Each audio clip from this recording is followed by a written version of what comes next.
4 മണി കഴിഞ്ഞപ്പോൾ ശ്രീകുട്ടി കോളേജിൽ നിന്ന് എത്തി. കല്ലു അവൾക്ക് ചായ എടുത്ത് വെച്ചിരുന്നു. കല്ലൂസ്, ഞാൻ നിന്നോട് പറഞ്ഞില്ലേ എനിക്കിങ്ങനെ എടുത്തൊന്നും തരണ്ടെന്ന്. അതിനെന്താ ശ്രീകുട്ടി, ഞാൻ എടുത്തു വെച്ചെന്ന് കരുതി. എന്നാലും വേണ്ട, അത് മോശമല്ലേ. ഏയ് അങ്ങനെയൊന്നുമില്ല. അപ്പോഴാണ് കണ്ണൻ വന്നത്. ആ, നീ എത്തിയോ? അവൾ ചായ കുടിച്ചുകൊണ്ട് പറഞ്ഞു. കണ്ണനാണെങ്കിൽ കല്ലുവിനെ ഏറെ കണ്ണിട്ട് നോക്കി. അവളാണെങ്കിൽ വലിയ താല്പര്യത്തോടെ ശ്രീകുട്ടിയുടെ കോളേജ് വിശേഷം കേൾക്കുകയാണ്. കല്ലുവിൻ്റെ റിസൾട്ട് എപ്പോൾ വരും? ഈ മാസം എടുക്കാം. ഏ, ഇവളിപ്പോൾ ഡിഗ്രി എക്സാം കഴിഞ്ഞതേ ഉള്ളോ? അപ്പോൾ ഇവൾക്ക് ഈശ്വര പ്രായം തീരെ കുറവാണല്ലോ. കണ്ണൻ ഓർത്തു. ഇത് കഴിഞ്ഞ് PG ചെയ്യണം കേട്ടോ. ശ്രീകുട്ടി അത് പറയുകയും കല്ലുവാണെങ്കിൽ കണ്ണനെ ഒന്ന് നോക്കി. കാരണം തൻ്റെ പഠിത്തത്തെക്കുറിച്ച് ഇതുവരെ കണ്ണേട്ടനൊന്നും തന്നോട് ചോദിച്ചില്ലല്ലോ എന്നവൾ ഓർത്തു. ശ്രീകുട്ടി PG കഴിഞ്ഞിട്ട് എന്താ പരിപാടി? കല്ലു ചോദിച്ചു. ഞാൻ എന്തെങ്കിലും കൂടെ നോക്കണം കല്ലു. ഇവൾക്ക് വേറെയും ആലോചന വരുന്നുണ്ടെന്ന് അമ്മ ഇന്ന് പറഞ്ഞത്. നല്ല ജോലിക്കാർ വന്നാൽ കെട്ടിച്ചു വിട്ടേക്കാം. ഒന്ന് പോകണേട്ടാ, എനിക്ക് സ്വന്തമായിട്ടൊരു ജോലി വേണം. നീ ജോലി മേടിച്ചോടി, അത് കല്യാണം കഴിഞ്ഞാലും ആവാം. പിന്നെ വെറുതെ കളി പറയാതെ കേട്ടോ. അല്ലടി, ഞാൻ കാര്യമായിട്ട് പറഞ്ഞത്. ഇല്ലെങ്കിൽ നീ അമ്മയോട് ചോദിച്ചു നോക്ക്. ഇന്ന് PWD ജോലിയുള്ള ചെക്കൻ്റെ വന്നുവെന്ന്. ഹോസ്പിറ്റലിൽ നിൽക്കുന്ന അമ്മയോട് ആരാണ് കല്യാണം ആലോചിക്കുന്നത്?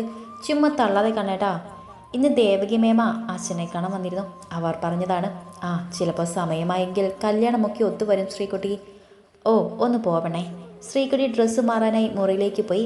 കല്ലു അല്പം നാളികേരം എടുത്ത് ചിരവുകയാണ്. നാളെ കാലത്തേക്ക് വെള്ളയപ്പം ഉണ്ടാക്കാമെന്ന് ശ്രീകുട്ടി പറഞ്ഞതിന് പ്രകാരം അവൾ പച്ചരി എടുത്ത് വെള്ളത്തിലിട്ടിരുന്നു. കല്ലു ഡിഗ്രി ചെയ്തതേ ഉള്ളായിരുന്നോ? അതേ കണ്ണേട്ടാ. ഏട്ടനെ അറിയില്ലായിരുന്നോ? ഏയ് ഇല്ല. അത് കേട്ട് കല്ലു ഒന്ന് പുഞ്ചിരി തൂകി. ഈ മാസം റിസൾട്ട് വരും. നല്ല മാർക്ക് കിട്ടുമോ? അറിയില്ലേട്ടാ, എന്നാലും എനിക്ക് പ്രതീക്ഷയുണ്ട്. PG ചെയ്യുന്നുണ്ടോ? ആഗ്രഹമുണ്ട്. പിന്നെന്താ? അല്ല, ഏട്ടന് സമ്മതമാണെങ്കിൽ ആ, റിസൾട്ട് വരട്ടെ കല്ലു, എന്നിട്ട് തീരുമാനിക്കാം. ഞാൻ കവല വരെ ഒന്ന് പോകുക, കണ്ണൻ പറഞ്ഞു. പെട്ടെന്ന് വരുമോ? എന്തേ? അവൻ അവളെ നോക്കി. ഒന്നുമില്ല, വെറുതെ. എന്തേലും മേടിക്കണോ?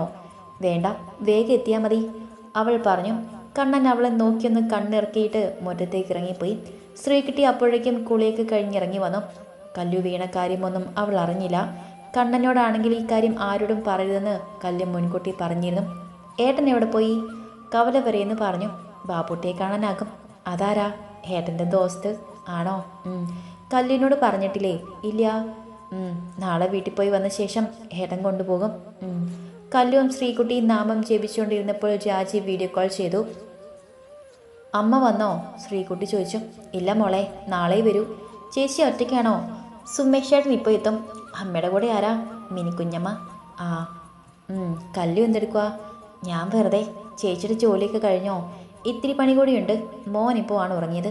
ആ, നാളെ കല്ലു അപ്പോൾ വീട്ടിലേക്ക് പോകുന്നത്. ഏട്ടൻ പറഞ്ഞത് കാലത്ത് പോയിട്ട് വരാമെന്നാണ്. ഇതുവഴി വാ കേട്ടോ. ശരി ചേച്ചി. ഞാൻ അവനോട് വിളിച്ചു പറയാം. ഓക്കെ. രാജി ഫോൺ കട്ട് ചെയ്തു. ശ്രീകുട്ടി പിന്നീട് ശോഭയെ വിളിച്ചു. അമ്മയോട് അച്ഛൻ്റെ വിവരങ്ങളൊക്കെ തിരക്കി.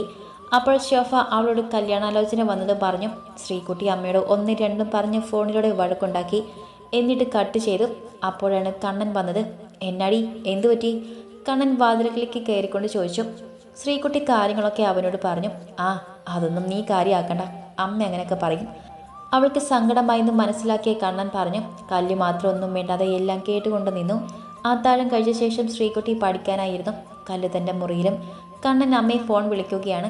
നാളെ പോകുന്ന കാര്യമൊക്കെ പറയുന്നുണ്ട്. എങ്ങനെയെങ്കിലും നേരം വെളുത്താൽ മതി എന്നാണ് കല്ലുവിൻ്റെ പ്രാർത്ഥന. അച്ഛമ്മയെ കാണാൻ അത്രമാത്രം കൊതിയുണ്ട്. അവളാണെങ്കിൽ അലക്കി ഉണങ്ങിയ തുണികളൊക്കെ മടക്കി വെക്കുകയാണ്. കല്ലു. കണ്ണൻ റൂമിലേക്ക് കയറി വന്നു. എന്തോ? നാളെ ഒരു 9 മണിയാകുമ്പോൾ ഇറങ്ങാം കേട്ടോ. ഉവ്. തിരിച്ചു വരുമ്പോൾ രാജിയുടെ അടുത്തൊന്ന് കയറണം. കാലിനെങ്ങനെയുണ്ട്? കുറവായേട്ടാ. രാത്രിയിൽ കൂടെ ഇത്തിരി മരുന്ന് വയ്ക്കാം. കാലത്തെ ആകുമ്പോൾ കുറഞ്ഞോളും. ഞാൻ വെച്ചോളാം, അവൾ പെട്ടെന്ന് പറഞ്ഞു. അവൻ അവളെ നെറ്റിച്ചൊളിച്ച് നോക്കി. എന്തേ, ഞാൻ വെച്ചിട്ട് എന്തെങ്കിലും കുഴപ്പമുണ്ടായിരുന്നോ? അതുകൊണ്ടല്ല. പിന്നെ? ഒന്നുമില്ല, ഞാൻ വെച്ചോളാം. കാരണം പറയേ. കാരണം ഒന്നുമില്ല ഏട്ടാ, ഞാൻ പുരട്ടിക്കോളാം. ഓക്കെ, അവൻ ബെഡിലേക്ക് കയറി കിടന്നുകൊണ്ട് പറഞ്ഞു. കല്ലു പതിയെ കസേരയിലിരുന്ന് മുറിവ് അഴിച്ചു മാറ്റി. എന്നിട്ട് മരുന്ന് പുരട്ടി വീണ്ടും അത് കെട്ടിവെച്ചു. കണ്ണൻ അവളെ മൈൻഡ് ചെയ്ത് കിടക്കുകയാണ്. കല്ലു നോക്കിയിട്ടും അവൻ ഫോണിൽ ഓരോ വീഡിയോ കണ്ടു കിടക്കുകയാണ്. അവൾ ശ്രീകുട്ടിയുടെ അടുത്തേക്ക് പോയി. കുറച്ച് കഴിഞ്ഞ് തിരിച്ചു വന്നു. ഏട്ടാ. അവൻ അവളെ നോക്കി. ലൈറ്റ് ഓഫ് ചെയ്തോട്ടെ? ആ, അവൻ താല്പര്യമില്ലാത്ത മട്ടിൽ പറഞ്ഞു. അവൾ വന്ന് അടുത്ത് കിടന്നിട്ടും കണ്ണനൊന്നും സംസാരിച്ചില്ല. അവൻ ഫോണിൽ നോക്കി കിടക്കുകയാണ്. അപ്പോഴും കല്ലു പതിയെ അവനെന്ന് തോണ്ടി. അവൻ അറിഞ്ഞ ഭാവം പോലും നടിച്ചില്ല. കണ്ണേട്ടാ, അവൾ 2 തവണ വിളിച്ചു. എന്താ എന്താ മിണ്ടാത്തത്? എന്തു മിണ്ടാൻ? അവൻ ശബ്ദം കനപ്പിച്ചു. കല്ലു പിന്നീടൊന്നും പറയാതെ തിരിഞ്ഞു കിടന്നു. നിന്റെ പാവാട അല്പമൊന്ന് ഉയർത്തി മരുന്ന് വെച്ച് തന്നെന്ന് കരുതി നിനക്ക് എന്തെങ്കിലും സംഭവിച്ചോ? ഇല്ലല്ലോ, കണ്ണൻ അവൾ കേൾക്കാൻ പാകത്തിൽ പറഞ്ഞു. അയ്യോ, സത്യമായിട്ടും അതുകൊണ്ടല്ല കണ്ണേട്ടാ, എനിക്ക് വിശ്വാസം ഇല്ലാഞ്ഞിട്ടൊന്നുമല്ല. പിന്നെന്താ? അവൻ ഗൗരവത്തിൽ തന്നെയാണ്. എനിക്ക് നാണാണ്. അതും പറഞ്ഞുകൊണ്ട് അവൾ പുതപ്പെടുത്ത് തലവഴി മൂടി പൊതച്ചു. കണ്ണനാണെങ്കിൽ അവളുടെ പ്രവൃത്തി കണ്ട് ചിരിച്ചു. അവനും ഈ കാര്യം നേരത്തെ മനസ്സിലായതാണ് താനും.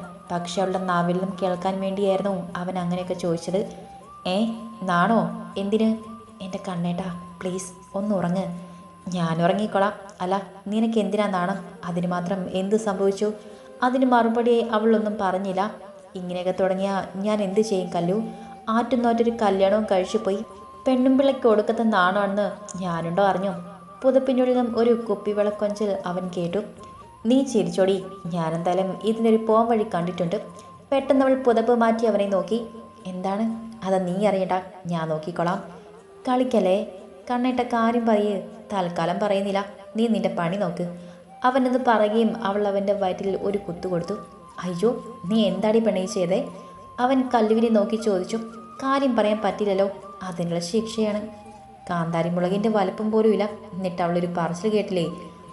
കാന്താരി മുളകിനെ അത്ര ചെറുതായിട്ടൊന്നും കാണണ്ട കേട്ടോ. ഏറ്റവും കൂടുതൽ എരിവ് ഈ കാന്താരിക്ക് തന്നെയാണ്. കല്ലുവും വിട്ടുകൊടുത്തില്ല. അത് അത്രയ്ക്ക് എരിവുണ്ടോ എന്ന് രുചിച്ചു നോക്കാതെ ഞാനെങ്ങനെ പറയും എൻ്റെ കാന്താരി പെണ്ണേ? കണ്ണൻ അവളുടെ കാതിൽ മെല്ലെ പറഞ്ഞു. അപ്പോഴേക്കും കല്ലു വീണ്ടും പുതപ്പെടുത്ത് തലവഴി മൂടി പുതച്ചിരുന്നു. എൻ്റെ പെണ്ണേ, നിങ്ങനെ പേടിക്കൊന്നും വേണ്ട. നിന്റെ പൂർണ്ണ സമ്മതത്തോടെ അല്ലാതെ നിന്നെ ഒരിക്കലും ഞാൻ സ്വന്തമാക്കില്ല. ഇത് ഈ കണ്ണൻ തീരുമാനിച്ചതാണ്. അവൻ മനസ്സിലോർത്തു. PG ചെയ്യാൻ ഇഷ്ടമാണെങ്കിൽ കല്ലുവിനെ പഠിപ്പിക്കണം. അത് കഴിഞ്ഞുള്ളൂ ബാക്കിയെല്ലാം. ശ്രീകുട്ടിയുടെ ഓരോ കാര്യങ്ങൾ ചോദിക്കുമ്പോഴും അവളുടെ കണ്ണുകളിലെ തിളക്കം താൻ കണ്ടതാണ്. കല്ലുവിനി പഠിക്കാൻ പോകുന്നുണ്ടോ എന്ന് ശ്രീകുട്ടി ചോദിച്ചപ്പോൾ തന്നെ ഏറെ കണ്ടിട്ട് നോക്കിയത്. എന്തായാലും റിസൾട്ട് വരട്ടെ, എന്നിട്ട് വേണം അവളെ പഠിപ്പിക്കാൻ വിടുന്ന കാര്യമൊക്കെ നോക്കാൻ. കണ്ണൻ്റെ മനസ്സിൽ പല പല ചിന്തകളാണ്. അപ്പോഴേക്കും കല്ലു ഉറക്കം പിടിച്ചിരുന്നു. ഇടയ്ക്ക് അവൾ അറിയാതെ അവളുടെ പുതപ്പെടുത്ത് മാറ്റിയവൻ ഒന്ന് കുറുകിക്കൊണ്ട് ചെരിഞ്ഞ് കിടന്നുറങ്ങുന്നവളെ അരണ്ട വെളിച്ചത്തിൽ അവൻ നോക്കി. ഇവളുടെ നീണ്ട മൂക്കിൽ ഒരു മൂക്കൂത്തി കുത്തിച്ചാലോ? നല്ല ഭംഗിയായിരിക്കും. വേണ്ട. പെണ്ണിന് ഇത്തിരി കാലം മുറിഞ്ഞപ്പോൾ തന്നെ എന്തൊരു വേദനയായിരുന്നു. അവളുടെ കവളിൽ മെല്ലെ അവൻ ഒന്ന് തലോടി. ചെറിയൊരു മുഖക്കുരു അവളുടെ താഴ്ത്തുമ്പിൽ സ്ഥാനം പിടിച്ചിരുന്നു. ഇത് ഇന്നലെ കണ്ടില്ലല്ലോ എന്നവൻ ഓർത്തു. ആകെപ്പാടെ ഇവളൊന്ന് നേരെ ചുവേ കാണുന്നത് ഈ ഉറക്കത്തിലാണ്. അല്ലാത്തപ്പോൾ മുഴുവനും താനൊന്ന് നോക്കിയാൽ അവൾക്ക് നാണാണ്. 1000 ചുംബനങ്ങൾ കൊണ്ട് മൂടാൻ ആഗ്രഹമുണ്ട്. പക്ഷെ വേണ്ട. സങ്കടമായാലും സന്തോഷമായാലും പ്രണയമായാലും അത് ഇരുവരും ഒരുപോലെ ആസ്വദിക്കണം. പല പല ചിന്തകളിൽ മുഴുകി കിടക്കുകയാണ് അവൻ. പെട്ടെന്നാണ് കല്ലു ഒന്ന് ഞെട്ടിയത്. അവൾ വേഗം കണ്ണു തുറന്നു. എന്താ കല്ലു, എന്തു പറ്റി? അത് പിന്നെ കണ്ണേട്ടാ, ഞാനൊരു സ്വപ്നം കണ്ടു. എന്തു സ്വപ്നം? ഞാനൊരു കുഴിയിലോട്ട് വീഴുന്നത്, അവൾ ഉറക്കച്ചടവോടെ പറഞ്ഞു. അതിന്ന് സംഭവിച്ച കാര്യമല്ലേ, സ്വപ്നമല്ലല്ലോ. അവൾ അവനെ നോക്കിയെന്ന് ചിരിച്ചു. പ്രാർത്ഥിച്ച് കിടന്നുറങ്ങാൻ നോക്ക്, അല്ലെങ്കിലും ഇനി ഈ സ്വപ്നമൊക്കെ കാണും. അന്ന് കല്ല് നേരത്തെ ഉണർന്നു. കുളിക്കഴിഞ്ഞ് അടുക്കളയിൽ വന്നു. അപ്പോൾ ഗ്രീൻ ബീൻസ് കറിയുമായിരുന്നു ബ്രേക്ക്ഫാസ്റ്റിന്. അവൾ അതിൻ്റെ കാര്യങ്ങളൊക്കെ നോക്കി. കറി വയ്ക്കാനായി കുക്കറിൽ വെച്ചിട്ട് അവൾ വെളിയിലേക്ക് ഇറങ്ങിപ്പോയി. മുറ്റമെല്ലാം അടിച്ചു വാരി. അടുത്ത വീട്ടിലെ ദിവാകരൻ ചേട്ടനാണ് അന്നും പൈക്കിളെ കറക്കാനായി വന്നത്. കണ്ണനുമുണ്ട് അയാളുടെ അടുത്ത്. കല്ലുവും ശ്രീകുട്ടിയും കൂടെ അടുക്കളയിൽ പാചകത്തിലാണ്. ശ്രീകുട്ടി കോളേജിൽ പോയ ശേഷം കണ്ണനും കല്ലുവും കൂടെ ഇരുന്ന് ഭക്ഷണം കഴിച്ചു. കല്ലുവിൻ്റെ വീട്ടിലേക്ക് പോകും വഴിയിൽ ഹോസ്പിറ്റലിൽ കയറാനാണ് കണ്ണൻ്റെ പ്ലാൻ. അവർക്ക് കൊണ്ടുപോകാനുള്ളതെല്ലാം കല്ലു എടുത്ത് മേശമേൽ വെച്ചിട്ടുണ്ട്. അതിനുശേഷമാണ് അവൾ റെഡിയാകാനായി പോയത്. അവൾ ഒരു ഇളം മഞ്ഞ നിറമുള്ള ചുരിദാർ എടുത്തണിഞ്ഞു. മുടി ആഴ്ച കുളിപ്പിന്നിൽ പിന്നിയിട്ടു. അല്പം പൗഡർ എടുത്ത് മുഖത്ത് പൂശി. ഒരു ചെറിയ പൊട്ടും തൊട്ടു. സീമന്തരകിൽ സിന്ദൂരം വരച്ചു. കണ്ണൻ കയറി വന്നപ്പോൾ അവൾ ഒരുങ്ങിക്കഴിഞ്ഞിരുന്നു. ആഹാ, സുന്ദരിയായല്ലോ, അവനുള്ള കവളിൽ തോണ്ടിക്കൊണ്ട് പറഞ്ഞു. കൊള്ളാമോ ഏട്ടാ? പിന്നെ ഉള്ളതാണോ അത് വെറുതെ കളി പറയുക? കല്ലുവിന് സംശയമാണ്. നീ പോ പെണ്ണേ, ഞാനുള്ളതെന്നാ പറഞ്ഞത്. ഇത്തിരി വണ്ണം കൂടിയോ ഏട്ടാ? അവൾ കണ്ണാടിയുടെ മുന്നിൽ നിന്ന് ചോദിച്ചു. പിന്നെ ഒറ്റ രാത്രി കൊണ്ട് 5 കിലോ കൂടി. അതല്ലേട്ടാ, എനിക്കൊരു സംശയം. നീ മിണ്ടാതെ പോവണേ. അവൻ അലമാര തുറന്ന് ഒരു ഷർട്ട് എടുത്ത് അതിന് ചേരുന്ന കരയുള്ള മുണ്ടും. കല്ലു, എന്തോ? ഉച്ച കഴിഞ്ഞ് ഒരു 2 മണിക്ക് ശേഷം നമുക്ക് ഇറങ്ങണം കേട്ടോ. ജസ്റ്റ് രാജിയുടെ അടുത്ത് കയറണം. അങ്ങനെ വീടൊക്കെ പൂട്ടിയിട്ട് രണ്ടാളും കൂടി കല്ലുവിൻ്റെ വീട്ടിലേക്ക് വിരുന്നിന് പുറപ്പെട്ടു. ആദ്യം ഹോസ്പിറ്റലിൽ പോയി അച്ഛനെ കണ്ടു. അമ്മയുടെ കയ്യിൽ ഭക്ഷണം കൊടുത്തു.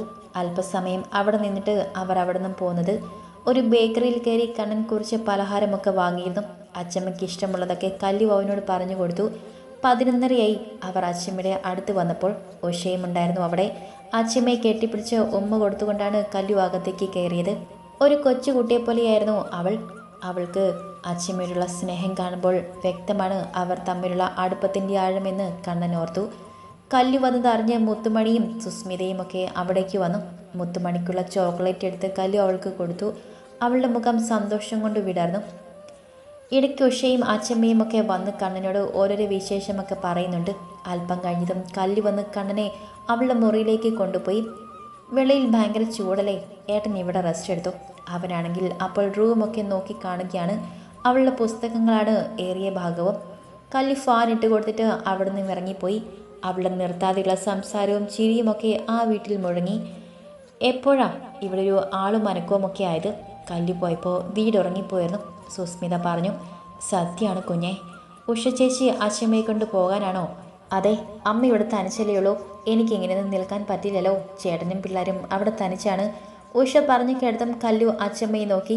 അതവൾക്ക് പുതിയ അറിവായിരുന്നു. അച്ഛമ്മ പോകുവാണോ? ഉടനെ ഒന്നുമില്ല മോളെ, ഇവള് ചുമ്മാ പറയുന്നതല്ലേ. ചുമ്മാതല്ല കല്ലു, കാര്യമായിട്ടാണ്. അമ്മയ്ക്ക് ഒറ്റയ്ക്കിനി പറ്റില്ല, പ്രായം ഏറി വരികയാണ്. കല്ലു ഒന്നും മിണ്ടാതെ നിന്നതേയുള്ളൂ.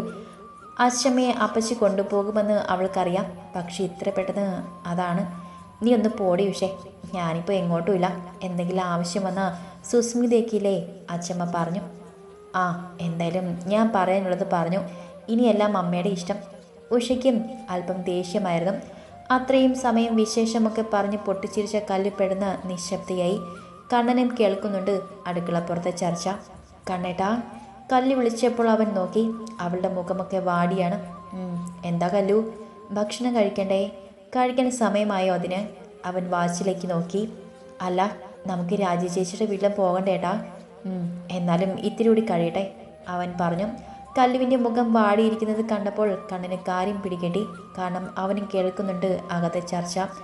എന്തായാലും അവളെ പറഞ്ഞ് മനസ്സിലാക്കാമെന്നവൻ വിചാരിച്ചു.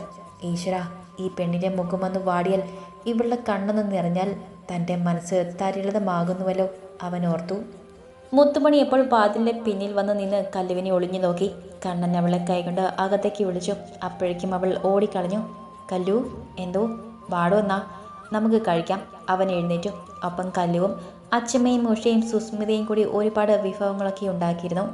എല്ലാ രുചികരവും ഒന്നിനൊന്നും മെച്ചവുമായിരുന്നു താനും. കല്ലു ഒന്നും മിണ്ടാതെ ഇരുന്ന് ആഹാരം കഴിക്കുകയാണ്. കണ്ണൻ ഓരോരോ വിശേഷങ്ങളൊക്കെ പറയുന്നുണ്ട്. ഊണ് കഴിച്ചു കഴിഞ്ഞ് ഒരു അരമണിക്കൂർ കൂടി ഇരുന്ന് കഴിഞ്ഞപ്പോൾ കണ്ണൻ തിരികെ പോകാനായി എഴുന്നേറ്റു. അച്ഛനും അമ്മയും ഇല്ലാത്തത് കൊണ്ടാണ് പെട്ടെന്ന് തിരികെ പോകണമെന്ന് അവൻ സൂചിപ്പിച്ചിരുന്നു. കല്ലുമോളെ, എന്താ അച്ഛമ്മേ? നീ വിഷമിക്കൊന്നും വേണ്ട, ഞാനിങ്ങോട്ടും പോകില്ല കേട്ടോ. അച്ഛമ്മയാണെങ്കിൽ മകൾ കേൾക്കാതെ പിറുപിറുത്തു. കല്ലു അച്ഛമ്മയെ കെട്ടിപ്പിടിച്ചു. എന്തോ അവളുടെ കണ്ണുകൾ നിറഞ്ഞൊഴുകി. എല്ലാവരോടും യാത്ര പറഞ്ഞ് കല്ലുവും കണ്ണനും ഏകദേശം 2 മണിയോടെ അവിടെ നിന്നും ഇറങ്ങി. മാഞ്ചിയാവും വാകയും തണൽ വിരിച്ചു നിൽക്കുന്ന ഒരു വഴിയോരത്ത് കണ്ണൻ വണ്ടി നിർത്തി. കുറച്ച് കോളേജ് പിള്ളേരൊക്കെ സോറ പറഞ്ഞിരിപ്പുണ്ട് അവിടെ. എന്താ കണ്ടേട്ടാ ഇവിടെ? വാ, ഇറങ്ങ്, അവൻ ബൈക്കിൽ നിന്നും ഇറങ്ങുമ്പോൾ പറഞ്ഞു. കല്ലുവും കണ്ണനും കൂടി അവിടെ ഒരു പുൽത്തകടിയിലിരുന്നു. എന്താ കല്ലു, പോയ പോലെ അല്ലല്ലോ തിരിച്ചു വന്നപ്പോൾ, എന്തു പറ്റി? ഏയ്, ഒന്നുമില്ലല്ലോ ഏട്ടാ. അത് ചുമ്മാ, ഞാനത് അച്ഛമ്മയുടെ കാര്യം ഓർത്തപ്പോൾ എനിക്കത് മനസ്സിലായിരുന്നു കല്ലു. അച്ഛമ്മയാണെങ്കിൽ അപ്പച്ചി കൊണ്ടുപോവുകയാണ്. പാവ അച്ഛമ്മ ഇത്രയും കാലം എൻ്റെ കാര്യം നോക്കിയിരുന്നു.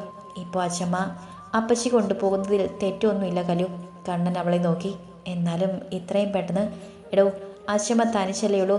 വെല്ലും ഷുഗറോ BP ഒക്കെ കൂടിയാൽ, അതും രാത്രിയിൽ, ആരെങ്കിലും ആശ്രയം കൂടി ഇല്ലെങ്കിൽ, അതുകൊണ്ടാണ് ഞാൻ പറയുന്നത്. അപ്പച്ചി കൊണ്ടുപോകുന്നത് ശരിയായ തീരുമാനമാണ്. കല്ലു ഒന്നും മിണ്ടാതെ എല്ലാം കേട്ടിരിക്കുകയാണ്. കല്ലു, എന്തോ? എന്തായാലും കുറച്ച് ദിവസം അപ്പച്ചിയുടെ കൂടെ ഒന്ന് പോയി നിൽക്കട്ടെ, അത് കഴിഞ്ഞ് ബാക്കി നോക്കാം. ആ, ദേ പെണ്ണെ, നീ ഇങ്ങനെ മുഖം വെറുപ്പിച്ചിരിക്കാതെ. ഇപ്പോൾ പൊട്ടിപ്പോകും പോലെയാണ് നിൻ്റെ ഇരിപ്പ്. എനിക്ക് സത്യം പറഞ്ഞാൽ എന്ത് പറയണമെന്ന് അറിയില്ല ഏട്ടാ. നീ ഇപ്പോൾ ആവശ്യമില്ലാതെ ഓരോന്നും ചിന്തിച്ചിരിക്കണ്ട. അവർ പറഞ്ഞത് നല്ല കാര്യമാണ്. അപ്പോഴും കല്ലു ഒന്നും പറഞ്ഞില്ല. എന്നാൽ നമുക്ക് പോകാം അല്ലേ? നേരം ഒരുപാടായി. അവർ രാജുവിൻ്റെ വീട്ടിലെത്തി. അവൾ കൊടുത്ത ചായയും പലഹാരവും ഒക്കെ കഴിച്ചിട്ടാണ് രണ്ടാളും തിരികെ വീട്ടിലേക്ക് പോകുന്നത്. ശ്രീകുട്ടി അവളോട് വീട്ടിലെ വിശേഷമൊക്കെ തിരക്കി. അച്ചിമ്മയെ കൊണ്ടുപോകുന്ന കാര്യങ്ങളൊക്കെ അവളോട് കല്ലു പറഞ്ഞു. തനിച്ച് നിർത്തുന്നതിലും നല്ലത് ഇതാണെന്ന് അവളും പറഞ്ഞു. കണ്ണൻ അപ്പോൾ പുറത്തേക്ക് ഇറങ്ങി വന്നു. ഏട്ടൻ എങ്ങോട്ടാ? അത്യാവശ്യമായിട്ട് ഒരു ഓട്ടം വന്നു. നമ്മുടെ സനൂപിൻ്റെ വീട് പണിയല്ലേ, അവന് 2 ലോഡ് കല്ലടിക്കണം. കണ്ണൻ ഷർട്ടിൻ്റെ കൈ തീർത്ത് വെച്ചുകൊണ്ട് പറഞ്ഞു. ചേട്ടൻ ഇനി എപ്പോൾ വരും? ശ്രീകുട്ടി വീണ്ടും ചോദിച്ചു. നേരത്തെ വരാം, നിങ്ങൾ കഥ കടച്ചിട്ടിരുന്നു. അവൻ ബൈക്ക് ഓടിച്ചു പോയി. കല്ലു, ഞാൻ ആ കോഴിക്കൂട് അടച്ചിട്ട് വരാമേ. കല്ല് കുളിക്കുന്നുണ്ടോ? എന്നാൽ പോയി കുളിക്ക്. ഇനി കറണ്ടെങ്ങാനും പോയാൽ. ശ്രീകുട്ടി മുറ്റത്തേക്ക് ഇറങ്ങിപ്പോയി.